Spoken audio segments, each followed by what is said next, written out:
and welcome to another episode of Wear Many Hats. My name's Rachel and welcome to the show. Today we have a wonderful guest with us. It's Luke Trusselle. He is the head of Flex at Dorrington. I must say that this is the one of the only podcasts that's totally dedicated to the FM industry and the property industry. So let's go back to you. How are you, Luke? I'm very well, thank you, Rachel. How are you? I'm good, thank you. How far have you come from? Oh, I know where you've come from today. You were telling me. Where were you? From our offices in Hans Road in Knightsbridge. Nice. Did you bike it over? Oh no, you cabbed, didn't you? I was naughty and got a cab today. That's all right. That's okay. I think we're allowed that of this week of all the troubles we've had with the strikes. Yeah, that's my excuse. Yeah, exactly. It's nice and quiet on a Friday anyway. So thank you. It's really, really great to have you here. I obviously, knowing a lot about the sort of flexible office market, I know that you've been in quite a few good companies, so it's going to be exciting for me to hear about your journey and how you got to where you got to today. Sure. Let's kick off. So let's rewind a bit. Where did it all start for you, Luke? Well, in 2007, 2008, I was a practice manager for a law firm, and we were a serviced office occupier down in a Regis in Wimbledon. Yeah. And I was tasked to relocate the firm to Kensington, and they wanted to be in serviced offices. Yeah. I hadn't really heard the term serviced offices. I was familiar with serviced apartments and the like, but that was a big learning curve, and we ended up at Kensington Church Street with the Morali family. Right. And that organisation is now called the Kensington Office Group. Nice. So I used to work for Talib, who's their father, Adam and Dean's father. So that's how I started out. Okay. And then, as I say, 2007 and 8, that was when there was a big recession, and the law firm did residential conveyancing. That's what they specialised in. So I was made redundant, and I was walking down the stairs with my little box that looked like something. Oh no, and your plant. Exactly. And my little photo. Yeah. And up coming the stairs was Talib Morali. Wow. And he said, he asked what had happened, and I explained. He took me into his office, and, he said, "What do you know about serviced offices?" And I said, "Not a great deal. Obviously I've been an occupier of a serviced office." And he said, "Well, do you want a job?" So I said, "Well, yes, please." Wow. And that was it. So we started, I think that was on the Thursday or Friday. And by the Monday, I was building manager at Vicarage House. You didn't even get time to rewrite your CV or anything. Probably the easiest interview ever on the stairs. Yeah. So that's divine intervention, I think. Something was going on for sure. Yeah. So that's how I kind of fell into the role a little bit. And then it was steep learning curve about, giving away my age now, but ADSL technology and bonding copper lines together to get 10 meg download and 2 meg uploads. We were very excited about that at the time. But yes, it was. I remember him saying, and it's something that I still stick by, that it's like a hotel for business. That really resonated with me. Giving the customer care, understanding the problems occupiers face, and making sure they don't exist anymore. Yes. That was my baptism of fire into it. Gosh. And, obviously you've worked for a few providers since then, but on your journey. So where did you sort of go after that? So I remember being on LinkedIn, which at the time was, a bit experimental. Yeah. And I contacted Dan Weeble and Steve Baker at what was called Venture, which is now the boutique workplace company. And I remember within 10, 15 minutes of sending a message, because I thought, well, how do I get past secretaries and, gatekeepers, as it were, and get straight to the decision makers and the business owners? So I used LinkedIn before. I was doing it before it's now, Sales Navigator, and, everybody's doing it. Yeah. But within 10, 15 minutes, Dan Weeble called me. We went for an interview in, when was that? Glen House in South Kensington. Yeah. And we got on pretty well. Then it was an interview in Mayfair. I remember being very nervous about that one with Steve Baker. And we started, we grew, I think we managed up to 5 buildings. It was a big, they're still big, aren't they? Yeah, they've grown a lot, and they're one of the better players in the market. But I remember being on a BlackBerry. Remember BlackBerries? Yes, I do. I remember being on the tube, because we had, the portfolio was from Wimbledon through to Kensington to Holborn, kind of Midtown, and by the time I'd sent one email, another email had come through just in the gaps between the tube stops. I tell you, it was pretty full on, but it was busy time as the company ramped up to being sold. Yeah, they grew big. I know of the boutique workplace. I actually quite liked how their offices are decorated. I think they were kind of the first ones to go that sort of living room sort of feel. Yes, no, I would agree. I think so. Yeah. Which is everybody's kind of doing it now post COVID. Is like, how relaxed can we make an office look? Exactly. Homify the office. The homify, great word. Okay, so where obviously being there for a little while, where did you move on to from there? Then it was Craig Haggerty. Yeah, no Craig. Had Amy Booth on the other day. She's awesome. She is. She's cool. So she joined way after me. She's only relatively recent, but she is. Craig and I just got on really well. And he's still a good friend of mine. He's a really nice guy and an Arsenal fan, which is very important. Oh, my fella's Arsenal. I don't think I'll be able to get Craig Haggerty on the show. I don't think. I'll try and drag him in. I don't think he will. I think Amy's like, no, I don't know if he will. I don't know. So we'll have to see. I've met Craig. I've sat at the dinner table with him at what was the BCA then. Oh, yes, of course. Which is now obviously Flexa. So, I've actually sat with him. And it's great fun. I think he's been to every single BCA ever. Oh, wow. Yeah. He probably won't appreciate me telling you that. Yeah, no, that is good. It's good going. Yeah. Wow, the old Jennifer Brooke days. Exactly. So you did a stint there. You were sales ops manager there. Yes. So at the time, managed offices wasn't really a thing. And I remember Craig and we looked at certain buildings that we had, and we looked at doing a client per floor or an occupier per floor. So we had a space called Benthema House, and there was another one in Clarkhall Green, which I believe you still got.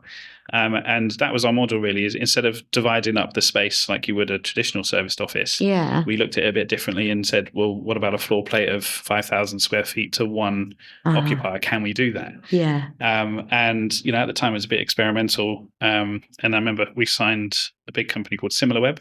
Yeah. They're an Israeli-based company for their UK office. I remember that was a big deal, but it was great I've always liked to be a salesperson, but also to deliver on that sale. So, that's important. 360. Exactly. Yeah. Start to fit. I quite like that. Yeah. If you can. It's not always possible. Absolutely. But Craig, even now, he keeps very close to the sale and understands what's going on. It's not unlike him to be on the viewing, which I think is testament to what he does and his character. Yeah, he's very well known in the industry. Yeah. Go on, Craig. I went to one of their sites the other day. And I noticed that they'd had just someone moving out. It was a huge space. Yeah. Yeah, he does things a bit differently. Yeah. He does. Yeah. Keeps him up at night sometimes. I bet. Yeah. Oof. But it was a busy time there. I remember he got married and had his first child while I was there. So that was pretty full on. Gosh. But yeah. Likes a challenge. He does. Yeah. So then you went on to Mindspace, yeah? That's right. Don't know much about those guys. So Mindspace, they're an Israeli-based company. Right. They're international. They've been likened to an adult WeWork, is what some people call it, but very design-oriented. They're pretty big in Europe, and at the time, Germany was their biggest market. So I was headhunted to join them, which was an interesting time because it was just before COVID when, kind of 2018, 19, where things were extremely busy in Flex and it's all very positive. So we launched Appold Street, which was 40,000 square feet just by Liverpool Street. Gosh. So that was good fun. And a lot of the floor plate, most of them were smaller offices. Yes. So it was lots and lots and lots of transactions, kind of smaller transactions. So totally different from what Craig was doing. A little bit. What he's doing. Yeah. And then they launched another building in Hammersmith. That was the first management agreement outside of Israel for them. Okay. And then the world unraveled a little bit. Everybody started coughing. Oh, don't. In China, and it spread. So that unraveled pretty quickly. It was a difficult time for Flex in general. And Space was no exception to that. Is that kind of where you were at the time when COVID hit? Exactly. Yeah. So you was furloughed or? Yeah. So. I remember my wife falling out with me, and she's absolutely right. We were having these conversations to activate small business rates relief, because if you remember, the government aid was linked to that. Yeah. So as far as my wife was concerned, I was having the same conversation, several times over for about 8 hours a day at home. It was driving her crazy. So, yeah, that was also fun. So I was banished to the bedroom to have those conversations. That was good fun in terms of being able to help smaller businesses get that government aid. And I literally had some owners of businesses in tears because it meant so much, to keep their business alive. So that was tough times. Tough, but also good to be doing the right thing. Positive stuff. Exactly. Yeah. Giving back and helping. Yeah, definitely. And I can see you did a little stint on your own. The founder of consulting. Signify Consulting. Yes. So that was an experiment. Okay. It was round about the COVID times, and a lot of landlords were repositioning, deciding what they wanted to do. I had two clients at the time. One was ETC Venues, so they've now been acquired by Convene, and obviously their business was negatively affected. They're primarily an events business. Oh God! So we put together a kind of flex products. I guess you'd call it almost an office on a day rate. Yes. Which worked pretty well. And then also the Arterial Group, Eccleston Place as well, with Grant and Ola, who are both awesome people. So that was good fun. But it's an odd thing being a consultant, because when you're doing a good job, you end up getting fired. Yeah. Oh, okay. They don't need you no more. Exactly. They just, thank you, well done. Yeah, shake your hand, and then that's it. Experience, though, to run your own thing. It was good fun whilst I played with it, but I did. I like being part of a team and the longer term stuff. So straight back into employment when I could. Yeah. Which was at WorkPad. It was Director of Growth. I quite like this title. Yeah. I don't come up with these titles. No. My wife giggled about that for a good time. But yes, so Director of Growth, it was more to grow out the managed part of WorkPad.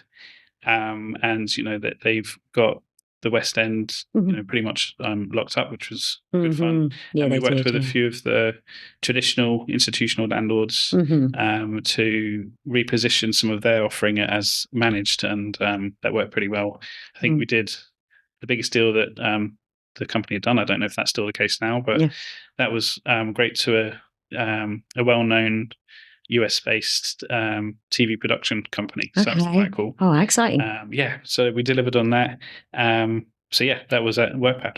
You must see a lot of clients over the years. You must know so many people. You're so connected. Indeed, you've got to be. So now you're at head of Flex at Dorrington. Yes. So we're going to hear what you do in a day in your life. But yeah, so is this? I mean, you've been there 3 years and a month. It says on LinkedIn.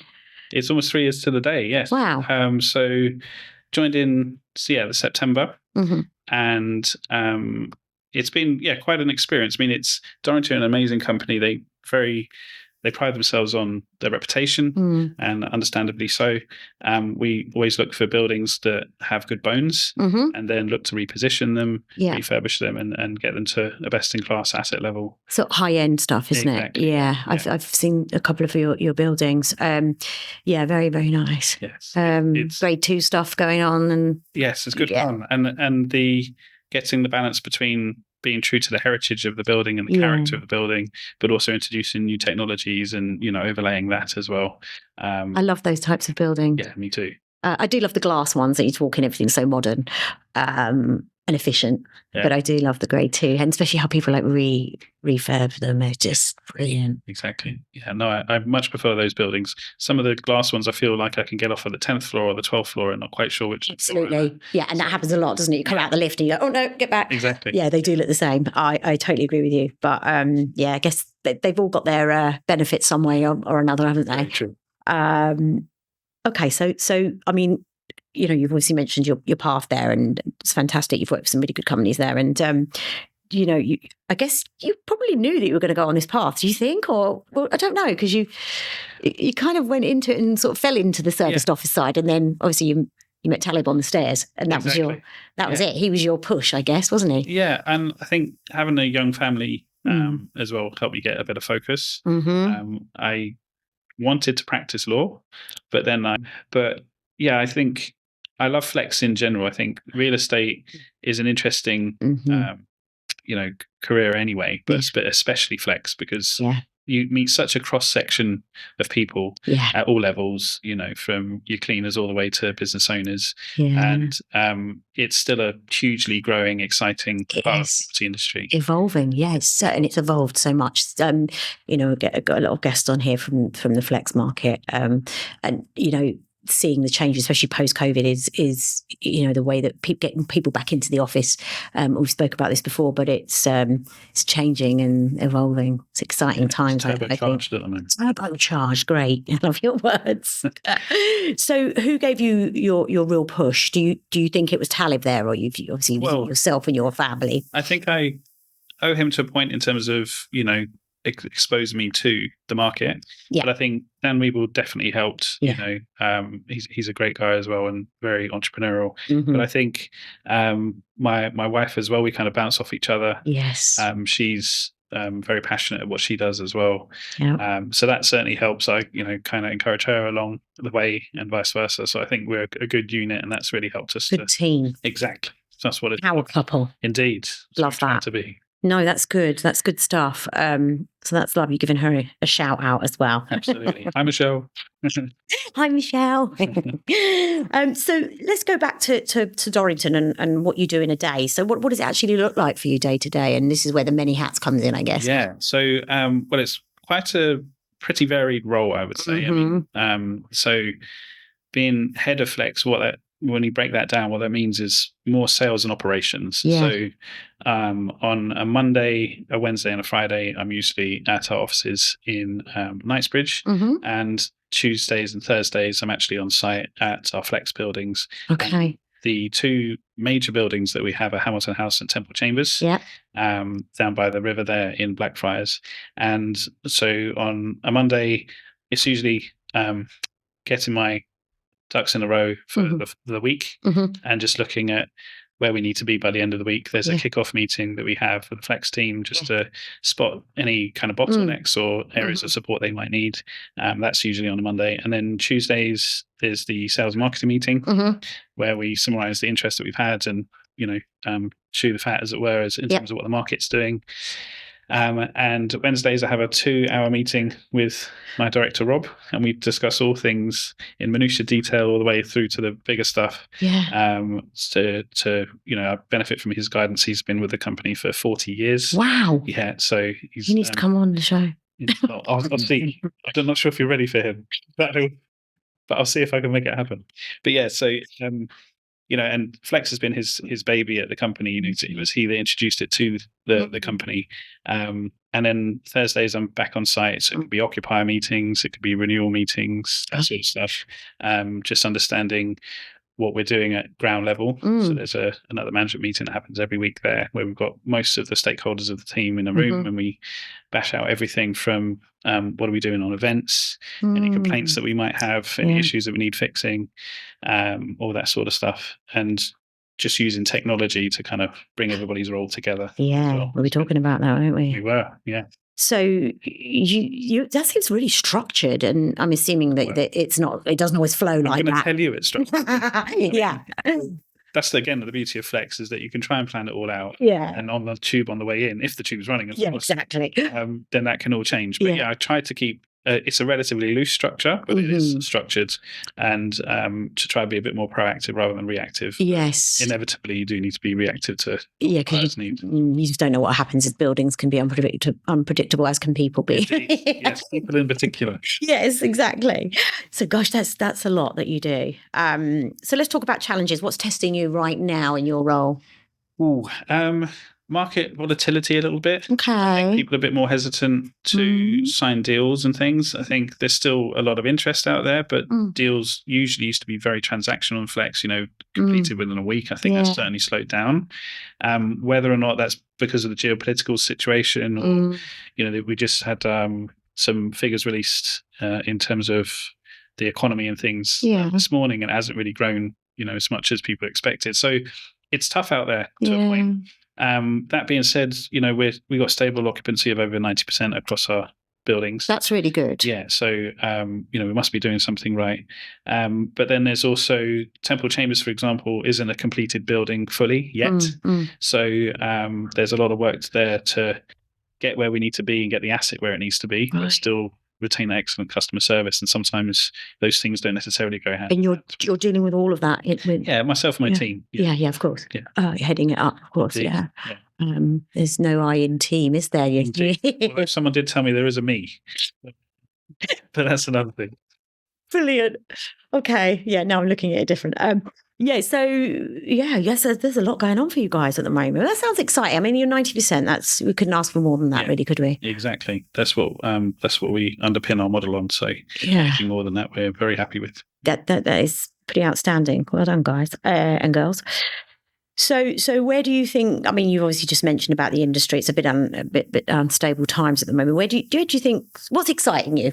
You mentioned a bit about tech and stuff. We were talking about AI, weren't we, before?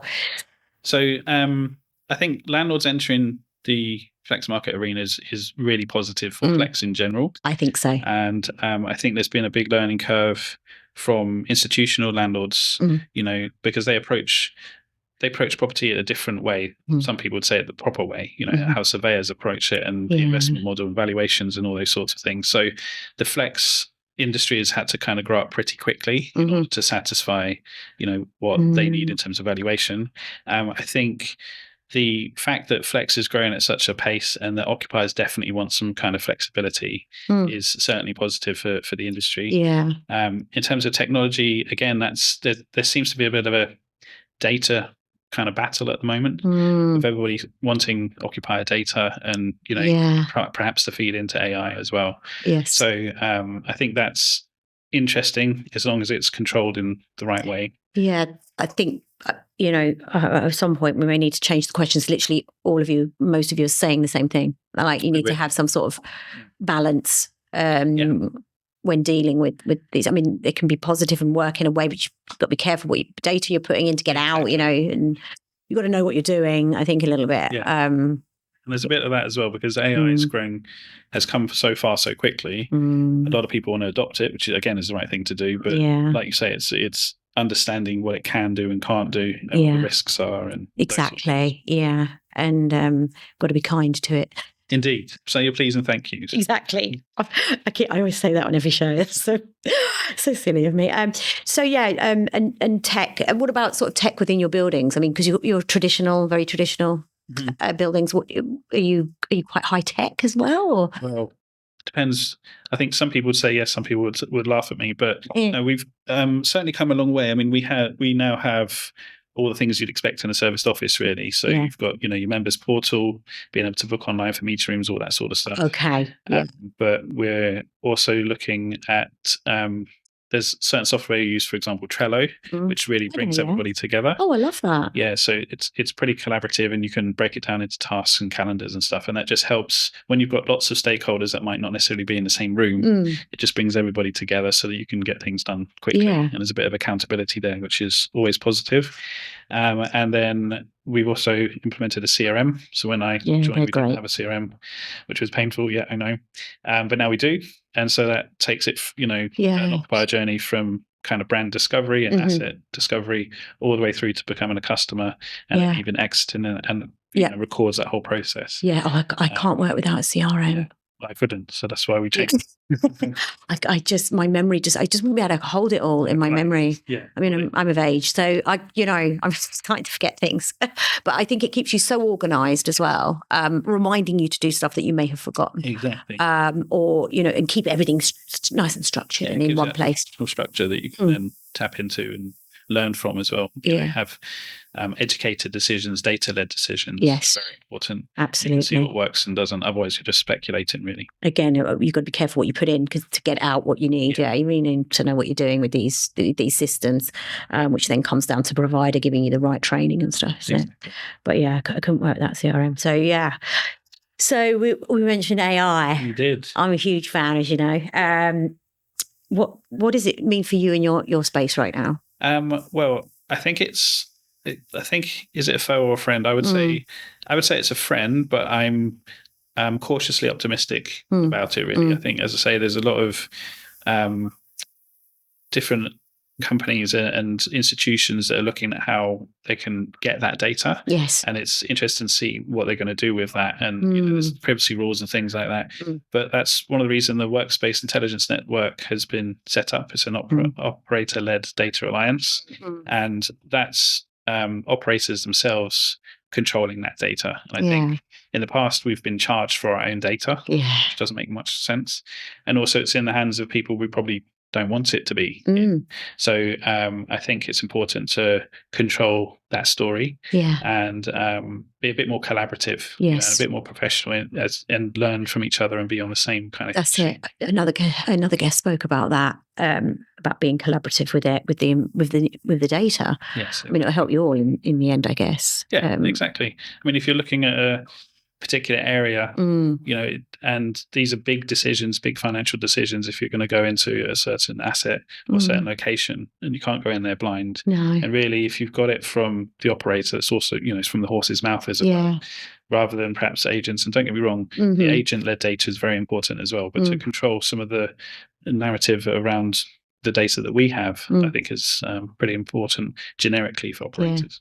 Gosh, it sounds like you're using it. So we've got another buzzword, ESG. That's on everyone's lips at the moment. Yes. What does it mean to you and your work? Well, I think there was I've read a few articles on ESG recently, and I can't remember who said it now, but someone said that the most efficient building is already built. It's not one that's down and has started again. So a lot of our buildings, they are heritage buildings. So I think one of our occupiers described it as a rescued building, which I thought was quite a nice way of putting it.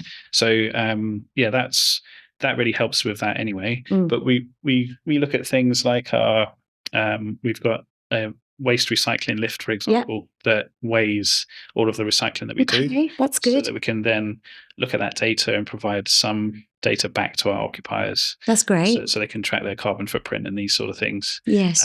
Monitoring your supply chain as well. And I think there's been a lot of work around that and trying to use local suppliers where we can, and that sort of stuff. But it's something that I think is ongoing. Yes, it is. We're not quite there yet, but we certainly got a roadmap to where we need to be. And that's where you need to. That's where you need to be. Exactly. Is that you're actually putting effort into to making the changes. Some people have already been doing it for a while. It's just it becomes a way of life. A bit like how we do stuff at home. Yeah, we bring it into the office. We never used to, did we? So that's true. Also exciting. So you have already sort of answered this for us. Do you think the industry is innovating fast enough, or do you think we're playing catch up? I think you said we're in a funny sort of phase at the moment. Yeah, I think on one hand, Flex has already had a pioneering approach to service, office design, hospitality, etc. But on the other hand, it's hard to get a valuation model that really works for Flex, and I think that will change, in time. Yeah, but that's some of the challenges, because it's quite funny to me, because hotels are valued a certain way and nobody really blinks an eye, and the commitment might be overnight or a week or something. Whereas, Flex is a year, usually. That's the initial term. But if you're doing your job correctly, most occupiers should stay on. You should retain them. So, it'd be interesting to see how that all pans out. It's been rumbling for a while. Yes. What asset class it belongs to and all this sort of thing. But that's starting to change now. Brilliant. So looking back, what moment or project, and obviously you've worked with a couple of companies there, what are you most proud of today? Ooh, good question. I think it's a mixture of things. I think if I look at specific properties, I think 2 John Street with the boutique workplace company was great fun. I mean, I remember I knew I was engaged and I was getting prepared to get married, and so I was a bit of a sales monster. Busy time. We filled that building in 6 months, and it was relentless. But I remember the first deal was just me with the BlackBerry, like I say, at the desk, and give it 3 months, we're about a third full. Give it 4 months, we're half full, and to see that all done in 6 months was great. Oh, those are the days. Yeah, what I love about that is you've got an empty building. You might have a guess at what demographic of occupier will be in the building. Yeah. But you don't know who would really be there. And it starts filling up and taking on a its own character. Exactly. And to be part of that is great fun. Appold Street as well, I think it's a phenomenal building. It's a lot of things were done right there. And it was a pleasure to come up with some of the processes and, just getting to what the occupier wants. And a lot of them are young, hippie kind of nomadic workforce software type companies. Yeah. Now what they want as opposed to lawyers, very different corporate clients.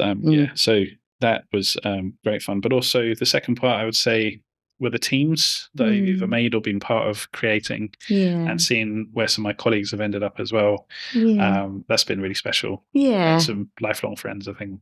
Yeah, it's quite. Everybody seems to know everyone in the industry somehow. Sure. Yeah. So you've got to make sure you're respectful and absolutely and helpful. Really good. Yeah, absolutely. Yeah. Yeah, I do like this industry. So what's something you wish you knew when you were starting out? Maybe a degree in property would have been helpful. Being a surveyor would probably be helpful. Also, I think valuing your own perspective. Yeah. So just because you see things differently doesn't necessarily mean you're wrong. Yeah. But also, trying to find a mentor or someone that you can look up to in the industry who really knows what they're talking about. I always look at my career in general as climbing a mountain.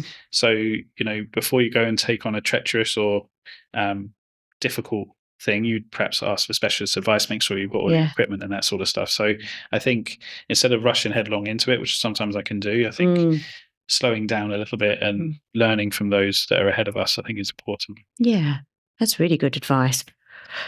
So if someone come to you tomorrow and say, I want to do what you do, what would you say to them? Firstly, I'd probably recommend a good psychiatrist to see why they want to do such a thing. But no, it isn't for everyone. I think you've got to be at ease with knowing that your to-do list is not going to be complete. Done. Yeah, exactly. You've got to be trying to be comfortable in that space and try to reprioritize pretty often. But also enjoy it. Enjoy the sometimes the wheels can fall off, if the internet goes down or there's some major situation, it's being calm and how to deal with that. And I think if you're calm to your occupiers and you get in front of them and you admit your mistakes, I think that goes a long, long way. Yeah. Some honesty in there. Yeah, absolutely. And just always putting yourself in the occupier's shoes, Yes. They're paying for something. Yeah. Yeah. And in our case, they're paying for a premium. So, you've got to make sure that you're on your A game and you try to be proactive as possible rather than reactive. And when you drop the ball, you say you dropped the ball and you put it right. And I think instead of glossing it over or coming up with some sales speak or something, you just admit the mistake and you move on. Yeah. And I think that really helps, having that human element. And learning from those mistakes. Absolutely. I think I read something the other day about, if you didn't make mistakes, you're not going to be able to develop. So, don't be afraid to make them. Well, I should be hugely developed then, I think. Well, you are. Look where you are. I try, exactly. Okay, so, we spoke a little bit before the show about kind of what you do, but let's switch off from work. What do you do outside your day job? Well, we were saying earlier that I'm fortunate enough to be married to a professional chef. I love this. Who's, at the top of her game.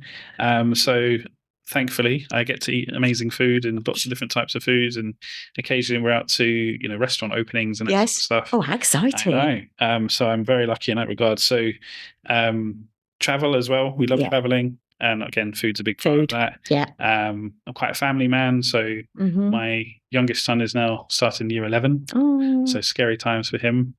But yeah, he's doing really well. But it's interesting to see, when they get to that age, what they want to do. And he's studying computer science, for example, which wasn't even a subject when I was at school. I sound really, really old saying that, but he's probably going to go into something along the lines of STEM.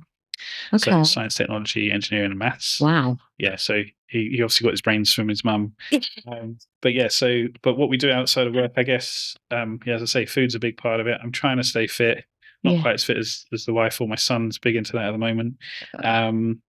Reading a bit. I'm a bit more into reading now. Yeah. Anything in particular? Or? Well, I've just finished the novel Butter. Okay. It was all right. And now Atomic Habits, a bit late to that. But I've heard of that one. Kind of not quite self-help books, but sort of blending business with personal experience. I always try and be an avid reader. I think it's important to keep up to date. Yeah, but that can be on your phone. Doesn't necessarily be in a book. But I do like a book. I used to read. I don't know what's happened to me. I need to do that. But and also walking our dog and that sort of stuff. Oh, what dog have you got? Sorry, I'm a dog. Bit of a mouthful. The full species or subspecies is a Nova Scotia duck tolling retriever. Right. So, but it basically means a toller is a short version. Yeah, or I think they used to be called a red prairie dog.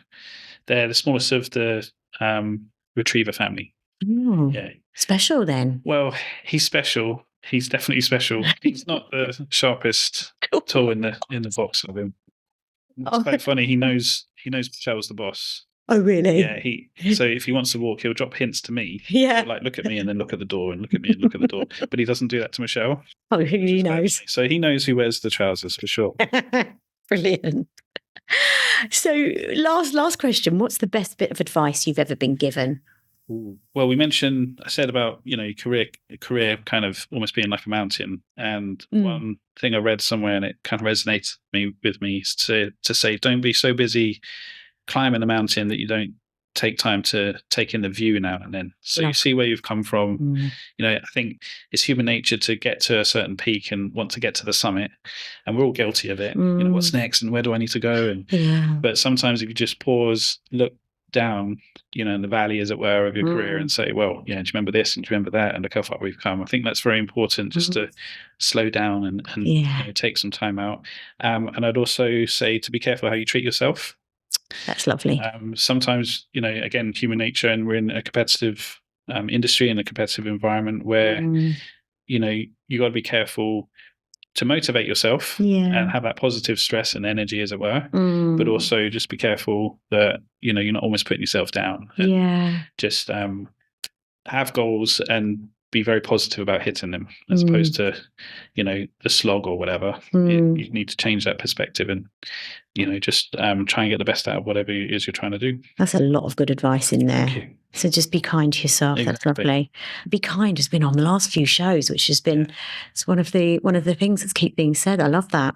You need the balance. Yes, you do. But also crack on and get it. Oh yeah, but be kind. Do the deal. Be kind where you can. Exactly. Oh, Luke, it's been such a pleasure having you here and hearing your journey and going over some names that I've heard in the industry. It's been lovely. And may you have many meals of enjoyment with Michelle. I plan to. It will, obviously when this goes out, people might want to get in touch with you, ask what that book was, or, can they reach out to you on LinkedIn? Is that good? They certainly can. LinkedIn's always a great tool. Yes. And you'll probably see me at one of the Flex events. I will. The old guy in the corner. That's him. The old girl in the corner. We'll both be there. Yeah. Lovely. Thank you so much, Luke. Pleasure. Enjoy your weekend. Thank you too. And that's it for today's episode of Wear Many Hats. Join us next time on another thrilling, exciting journey of someone in the FM industry. But for now, if you could just like, share, follow, send on to your friends and family and colleagues alike, that'll be great for us. Thank you. Until next time.